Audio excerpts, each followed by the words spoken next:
How's it going, everybody? Bryan Alvarez here on Wrestling Observer Live. We are here every day, Monday through Friday, noon Pacific, 3 Eastern, Sunday, 3 Pacific, 6 Eastern, Saturday mornings with Jim Valley, 10 a.m. Pacific, 1 Eastern, Sundays with Andrew Zarian. And yes, it's Fun Friday here on the show. What does that mean? I don't know. You think I got a plan? We got a lot of news to get into here today. And then after we get into the news, it'll be time for fun. We'll take your feedback. We'll open up those phone lines. That's always a lot of fun. And basically talk about anything that is on your mind. We got AEW news. We got WWE news. We got upcoming shows. We got a couple of ratings notes and more. And then, as noted, your feedback. It's always fun to participate in a live radio show, isn't it? If you'd like to, you can send us a text message. The phone number for text messages is 425-780-7566. That is 425-780-7566. If you want to send an email, f4wonline@gmail.com. That is f4wonline@gmail.com. I'm also F4W Online, Threads, Instagram, and Cameo. Got a bunch of cameos I got to do today. If you'd like to jump into the pile, Valentine's Day is coming. What would be better for a cameo? It's F4W Online on Cameo. They're only $25, a steal at this point. At Bryan Alvarez on X and Blue Sky. So, send your text messages and emails now. And later on, as noted, we will open up the phone line and the famous international web browser line. So that's the plan. Mike Sempervive joins us as always today, as well as all of you blokes. And we'll get into all of the news when we come back from the break. So stick around, everybody. Back in a moment. Wrestling Observer Live. Back on the show, Bryan Alvarez here, Wrestling Observer Live. Mike Sempervive, also of WrestlingObserver.com. I always love when it's Fun Friday, but we have to start with a story that's no fun. Oh. Then we'll try and get into the fun. Asuka still dealing with a concerning situation involving inappropriate fan behavior. January 29th, she sent out a series of messages on social media saying she's been feeling in danger recently, has contacted police about the situation. It involves romantic advances made toward her. She tweeted, "Please don't have romantic feelings for me. It's meaningless, 100% pointless." Followed up a couple of days later, saying WWE and TKO were taking action to protect her. Which, by the way, there is an agency that is working on this. I don't know which one, so I don't want to say like the FBI or whatever it could be. But there's definitely work being done. She posted another tweet overnight saying the advances were still happening. There are still people who have romantic feelings for me and are making advances, she wrote. Please stop immediately. She called the situation really troubling, reiterated they are pointless, and that's that. So, I don't know. I have nothing to add. I don't know why people do what they do, but there's obviously some issues going on, and hopefully these issues are remedied quickly. Yeah, not much to add to that other than just leave talent alone. You know, obviously this is an extreme situation, but even if you think you're doing something innocently at an airport or somewhere out in the public that is not an official meet and greet space, all you're doing is getting in these people's face, and it's just, I'll never really understand that anyway, and then having it taken to this extreme, I hope whichever initialized agency is checking it out can take care of this. Keep in mind what happened with Sonya Deville. Yeah. So this is not something to mess around with. I can tell you that. All right, I'm looking at something here because I should have looked at this before, but I didn't. Please say it's fun. Think about it at the time. I don't know if you'd consider it fun. Okay. But anyway, so there's a video up on YouTube. Video.f4wonline.com. I tweeted it today. Now, keep in mind, I don't title these videos, so if you're angry about the title, don't get mad at me about that. If you like the title, Amy can put me over, but again, I didn't title it. But I'll read you the title. Sounds maybe a little more dramatic than it is, but who knows? People that made excuses for WWE and TNA booking are now doing it for AEW. Now, I don't remember saying that. Is this your video, Bryan? yes, it was all me. Last night on the Bryan and Vinny show. Now, I bring it up because it sounds pretty negative, okay? But here's, and I'm not blaming Brian Rose. He does a great job. Don't throw that guy under the bus, lasting. Now Peach on the other side. Peach I'll throw under the bus, sure. But listen. I went off for a while, 7 straight minutes or whatever, at the beginning of last night's Bryan and Vinny show. Mostly because there was a match. I didn't think it was the right booking. And man, oh man, it's still going on our board, the arguments about this match here. And I explained why I thought it was a bad idea. And then everyone comes out of not everyone. Some people come out of the woodwork defending. And it really struck me that, like, it's a big full circle of life. Same thing happened, when WCW was going down. Same excuses. And then, I heard the same excuses when TNA was having problems. And it was only a few years after WCW. You'd think people would know the same thing. Heard the same excuses when WWE sucked. Hearing the same excuses now. Now, I do want to make something clear. I do not think that Dynamite booking is like what we saw in WCW. It is much better than WCW booking. It is much better than that TNA booking under Vince Russo.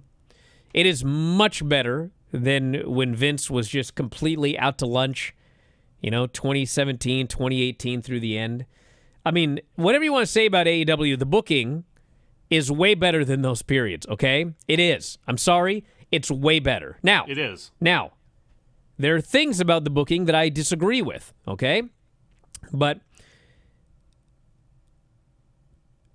I want to make it clear that one of the big differences is, and one of the things that irritates me, is these are not big problems. There are a lot of little problems that add up to a big problem, okay? But each of those individual problems, they're not a big problem in the sense that, you could just stop doing this. And in a matter of, I don't know how long, certainly not 2 weeks like some people think. But as we saw really with Triple H and WWE is, if you stop doing those stupid things that Vince did, like they turned it around in under 2 years. I mean, they turned it around fast.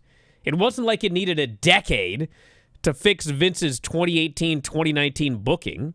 You just had to make a lot of little changes, and they added up to big success. And, the thing with this was like, well, it doesn't matter. This doesn't matter. Everything matters. It all matters, okay? Yes, if you make a change, it might not have any effect on next week's show or the week after, but you make these little changes over time, and over time they add up to big changes. Yeah, I said, you know what? This place needs more recaps, and they've started doing more recaps. Well, now people are like, well, they did more recaps, nothing has changed. Yeah, it's been 2 weeks. What do you want here? Like, you got to make these small changes over a long period of time for things to be better, okay? So, the reason I bring this up now is because there's another thing that I saw today that it just happens over and over again, and they keep doing it, and it irritates me, and at the end of the day, it wouldn't be hard to stop doing it, but they keep doing it, and that is the Dynamite overrun. I've been complaining about this and complaining about this and complaining about this. And we saw it again this week. The Dynamite overrun was the least watched thing on the show. It was the least watched in terms of viewership. It was the least watched in terms of 18 to 49. It was the least watched thing on the show. And it is not unusual for this to happen. And part of the reason is they often go to commercial exactly at the top of the hour. And then, it's just it's done. And I just went over the NXT ratings yesterday. The NXT rating is up year over year at 18 to 49 and in viewership. And you know what? They don't have an overrun. And SmackDown does not have an overrun.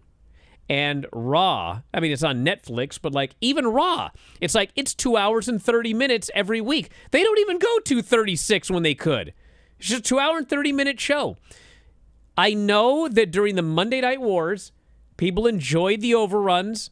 The overruns often did very, very well. But it is 2025. The overrun hurts the show. Swerve versus Ricochet, which I really liked, ended up being the least watched thing on the show because it had an overrun that people didn't watch. You know, I've said it countless times. People don't listen. The overrun gets cut off on YouTube TV. People don't see it.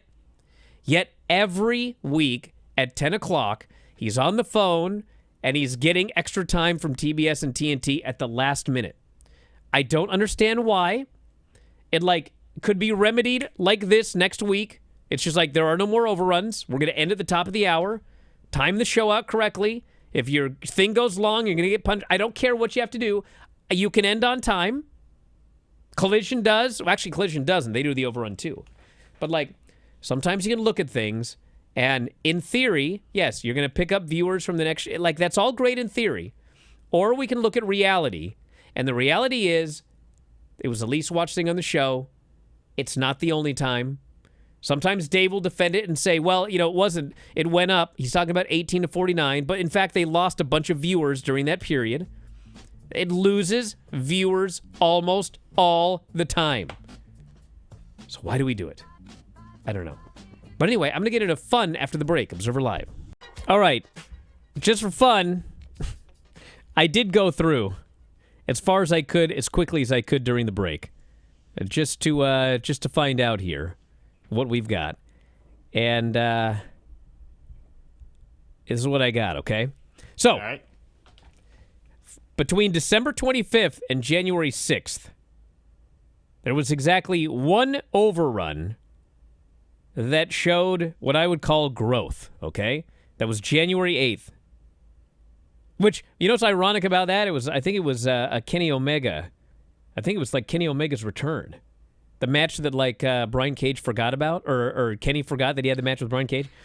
Anyway, the point is January 8th, in the last 6 weeks, is literally the only overrun that showed decent growth, okay? February 6th, the overrun was the lowest rated thing on the show. January 29th, lowest rated thing on the show. January 22nd, lowest rated thing on the show. January 15th, it gained 5,000 viewers, but was essentially tied as the lowest rated quarter on the show. January 1st, lowest rated thing on the show. December 25th, lowest rated thing. What do we have to do here?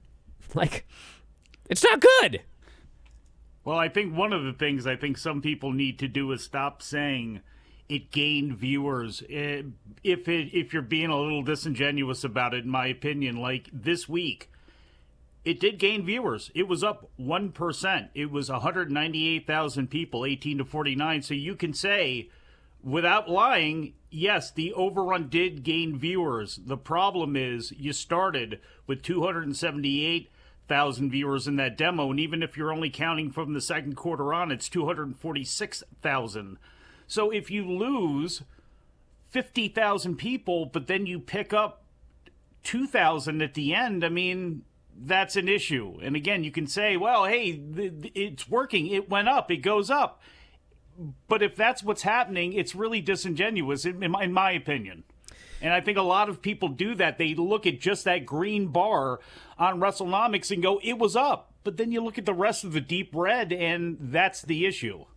So we got Kevin Owens doing a tweet. It's still called a tweet, even though it's not Twitter. He did an X on Friday saying that his daughter was selling Girl Scout cookies. Buy some Samoas. And if we bought some, he vowed to keep wrestling for 4 years, 11 months, and 22 more days. That's oddly specific.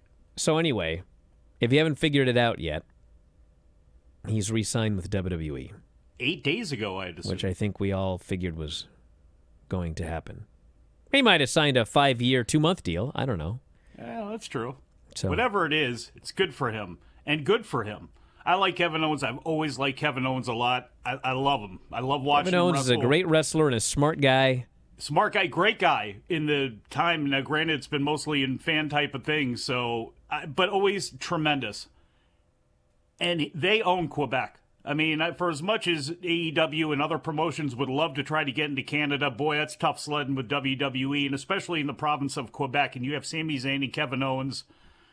They are there at a great time right now, and look forward to seeing what they're going to do with each other at WrestleMania, if it is going to be with each other. But that's fantastic news moving forward, because even if Kevin Owens stopped today being a professional wrestler, you can slap a pair of headphones on him. There's about a zillion things that guy could do, or I would want him to do for my company, so good. Well, it's got a CMLL Trios Showcase match. Oh, I got to talk about this, because there was some confusion. So, Dynamite this week airs Wednesday, okay? So, if you just watch the show, it airs Wednesday, okay, in the normal Dynamite time slot. However, as some of you might have noticed, when they put up the graphic for MJF versus Dustin, the date was Tuesday, is when that match is taking place. And in fact, when Dustin did his promo, he challenged MJF for next Tuesday. So there was like, what? Is the show Tuesday or Wednesday? Well, the show is both. They are taping it on Tuesday so they can head to Australia, but it is airing on Wednesday. Now, I don't think it really matters all that much, but it is an odd thing that they had a graphic for Tuesday, and they had the guy promote a match on Tuesday, but the show's actually airing on Wednesday. So, I mean, I guess they're trying to sell tickets for Tuesday if you're in the area, but there was a lot of confusion thinking that, like, the show's on Tuesday this coming week. It is not. Well, they've done that with their live events. They'll show the commercial and it's, collision and everything, and it would be a day, it's not Saturday, that it's going to be on. And I just think in this case, they just didn't do a good job differentiating the two. And you had Dustin on top of it, slipping up and actually giving the date he was going to have the match on. So it's just one of those small things that they need to work out. Their graphics situation has gotten better since the beginning of the year, and that was another thing that people were on them about. It's just one of those little things you got to do and slip through the cracks this time. All right, let's get some feedback going here. Text me, everybody. 425-780-7566 is the phone number for text messages, and I will open up the phone lines in the final segment of the show. And, hey, what do you want to talk about? WWE, AEW, Dynamite? We got big shows coming up. We got that big NXT show. I got a question for you. When did I not recognize Lola Vice, by the way? That what now? How did you not recognize No, Lola when did Vice? I not? I was accused of not recognizing Lola Vice. When? Really? That's what I heard this morning. Somebody was mad at me. You know who Jada Parker is, though, right? When did I not recognize her? Miss Parker. So anyway, what were you going to ask? You going to go to that Defy show tonight? Looks pretty good. Tonight? Yeah. I can't go tonight. Oh, why not? Well, first off, I'm freaking snowed in. Second off, I can't go tonight. Wait a second. Are they not having the show then? There's that much snow on the ground? Are we going to have to worry about Kenta and Ricky Well, Starks? some people have vehicles that drive just fine in the snow. Others do not. So I am not going to a city that is renowned for how hilly it is in my car, which does not do well on icy hills. I can't go tonight anyway, so leave me alone. Oh, come on. Get Swerve on the blower. I'll pick you up in the big Hummer that he has. It'll be fantastic. Take the whole family with you. It'll be great. Alrighty. Well, I see people still arguing about those max numbers. I'm going to ignore that. Oh, well. What is this? Can you add a ticker to the bottom right of the Twitch feed that gives us live updates on how many steps ahead the final boss is on a daily basis? How many steps ahead? Well, are you talking about Rock when he goes, I'm steps ahead of everybody? Oh, I thought you were doing all the steps. I thought I'm talking about, were they getting more steps than me? You and Lance should have a competition, though. How many steps ahead is getting angry that true reports of not being at Mania are being reported? Well, Rock did get mad that it was reported he wouldn't be at Mania in a match, and now it looks like he's not going to be at Mania in a match. So he is many steps ahead. Yeah. I think he's so far he's like stepped past WrestleMania, and he's like talking about another Mania down the road. Is he playing 5D chess to the people playing 4D chess while the rest of us play checkers? I don't know, man. I don't know, but that's a good question. And are there still Chinese checkers, or is that have they changed the name of that? Do you remember the first time you heard your voice on the radio? Did you call into Coast to Coast as a child or something like that? And you want to know what it is as a kid? Yeah. What? So, I didn't know any better because I was a kid. But like, you know, my parents listen to all these 70s music and they watch all these 60s and 70s shows. And so like when I was a kid, you know, I always liked the Monkees. You know the Monkees? Yeah. Well, we had a local radio station around here, Cube 93, that, you know, they would have the call-in line, call in and request a song or whatever, and we'll put you on the air. So I used to always call Cube 93 when I was like 8, and I would ask them to play the Monkees. And I was always so mad that my call never got on the air, and they never played the Monkees. Gee, I wonder why. But anyway, no, I never called into Art Bell. Wow. And definitely didn't call into these sports talk shows. When I was on the air, it was live, so it's hard to listen to myself on the air when the show was live. So I'm not sure I've heard my voice on the radio yet. No, that's the big problem for people. They want to hear themselves on the radio, which is a problem for the stations they're calling into because, you know, that feedback thing. You know, please caller, turn your radios down. The other issue is I didn't really want to hear myself on the radio. And you know what? If you just go back and listen to either of our voices, anybody's voices when the show started, because of just our ages and technology, we all sound completely different, and you can tell the eras of what microphones and equipment that we're using over the past 20 years here. You just do that and find out. Hey, you know what's funny about being on the radio, guys? Those of you that have never done a podcast or anything like that?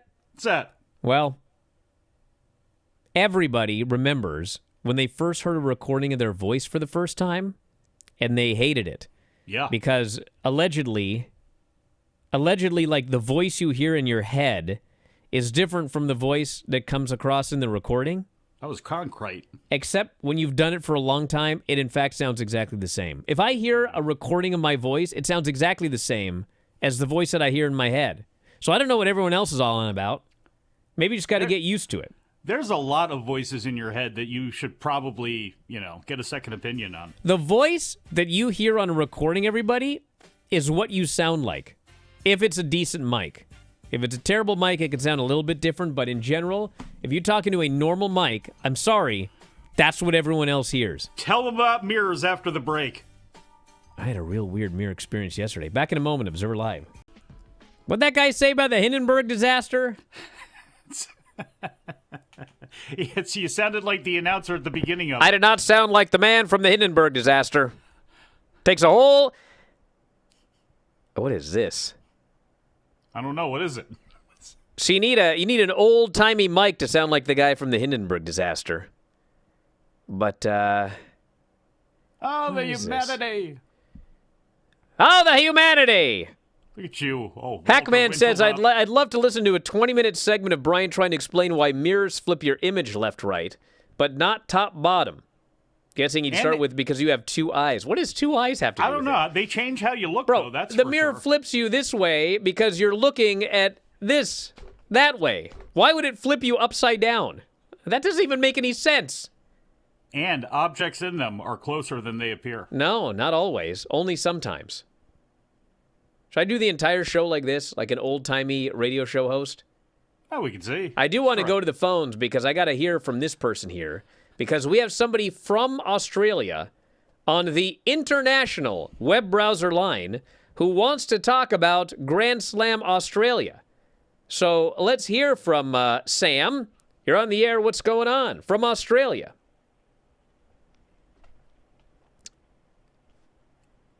That was my fault, Sam. Yes, Sam. Hello. How are you guys? We're doing great. How are you? I'm good. I did have a question about Grand Slam. Dave kind of talked about it on Observer Radio. Do you expect them to add dark matches or anything like that to kind of fill out the card? I sure hope so. At the moment. Yeah. I mean, at the moment, all we're getting is a 2-hour show, and that's all we know about. And I think there is kind of a big feeling of kind of a disappointing, length of show for people Well, that I are mean, look, traveling you and all that got to kind look of at it this way, though. This is basically a collision, and so what you might get is some Ring of Honor matches. Would you be happy with that or no? Not particularly. Not to be honest. particularly. Yeah. Yeah. Now, Sam, you obviously you don't have to be everywhere, but has there been any, from what you've seen, local promotion? And if so, what have they been doing to try to target people or get people riled up for the show?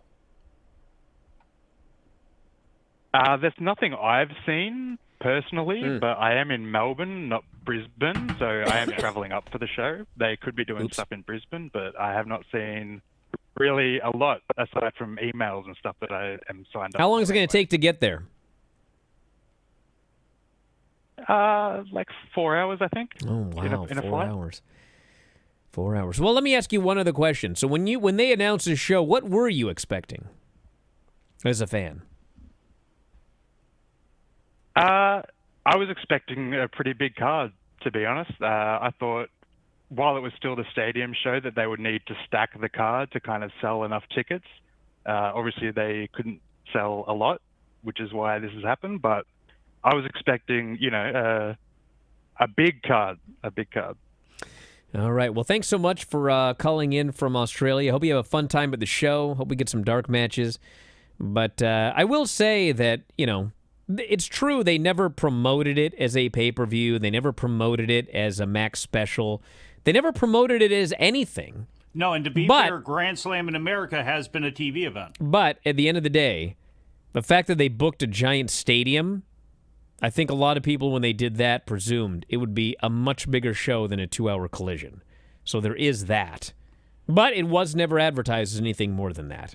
No, and it's like Tony saying, hey, this was always going to be a TV event. I don't know if that's the case. Now, he's being a promoter, so, hey, the NBA presented us with this deal, and the network presented us this deal right behind All-Star Weekend, but was it originally envisioned as being that? I tend to doubt it, but, again, you got to deal with what they're dealing with and trying to put their foot forward. All right, the phone lines are full, but if they open up, you can give us a call at 618-762-3275. That is 618-762-3275, which I chose, by the way, because it sounded like one of the numbers on Coast to Coast AM with Art Bell. And you can also use the international web browser line, callinstudio.com/show/WOL. And you can call from anywhere in the universe on your browser. callinstudio.com/show/WOL. Let's go to the phones. You are on the air. Who is this and where are you calling from? Hey, y'all. It's Brandon from Portsmouth, Virginia. Yes. Wanted to know, do you think that they might be waiting on Luchasaurus' health to improve to maybe bring him back to be the one who actually cost Christian the briefcase? I know they've teased it a little bit in the past, but it's been a while, and of course he's been out for a while, so I was kind of wondering, if they might be doing that? I mean, that is certainly a possibility. I have no idea what's going on with Luchasaurus. I haven't heard anything for a while. Hopefully he's doing better. I mean, he was doing better the last report I heard. But I know some people like to think there's no chance that Copeland is going to cost him the briefcase, but I still believe that's what's going on here. But I guess we shall find out. And, when you think about it, it should absolutely be a Luchasaurus. Like, the idea should be that an upcoming star is the one that prevents the star's cash-in. With Christian and Copeland, it's the exact same thing we've been talking about for weeks. That's something that puts everybody in the same position they were in before it happened. Copeland screws Christian. Copeland's in the exact same spot. Christian's in the exact same spot. We need to elevate people here. We need people to come out of feuds, come out of programs, come out of wins at a higher level than they were before. And right now, a lot of the booking is just keeping everybody in the exact same spot. Well, in theory, with that briefcase, Christian Cage moves into a more of a main event spot, and I think you can change that very easily by having Samoa Joe be the one that takes that from him. You could do it in Los Angeles coming up, which is Joe's, his hometown, his location. Do it there. And then that way, again, Christian in that group drops back down to probably where they should be, because as great and entertaining as Christian, I think, can be, as tired as some of his material is, he's great. But he shouldn't be in the mix with Omega and Takeshita and Ospreay and Joe and those guys. I just feel that's the case. So have him drop down. Make Kip and Nick Wayne a team that is worth seeing. Get them in the mix. Do some things. But again, all the best to Luchasaurus, too, at the beginning of all of this, who knows when he's coming back. Let's go to the phones. You're on the air. Who is this, and where are you calling from? Hey, Bryan and Mike. This is Jacob from Long Island. I know I'm a month late here, but I have a prediction for you. Oh, good. Here's my prediction. Okay. John Cena will retire as a champion, and next year's Royal Rumble will be for the WWE Championship in Saudi Arabia. How about that? Oh, no. You know what? Man, man. No. I want to thank you very much for the call. Yeah. Actually, you know what? I will say this. Every year we do have a prediction, sometimes multiple predictions like this, where when you hear it, you're like, oh, man, that guy's winning for sure. That guy never wins. But I will say that's a great prediction and a great idea. So it's a great business idea. As far as me personally, I don't like that idea at all to do that. But if you want to make the Royal Rumble even more over the top for Saudi Arabia, that's a great way to do it, I guess. I mean, if you think about it,